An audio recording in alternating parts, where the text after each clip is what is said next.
Ram again. Show them under my engine compartment. Nothing too fancy, just nice cooler intake right here. Put some Mobile 1 full synthetic oil and a K&N oil filter in there. Can you see it from over here? Not really.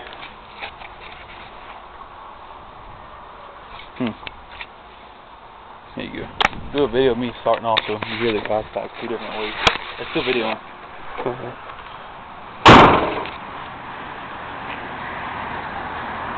I'm going to show you what it sounds like when you start off. Heard many Glasspacks on a ram like this. You haven't heard any until you hear this.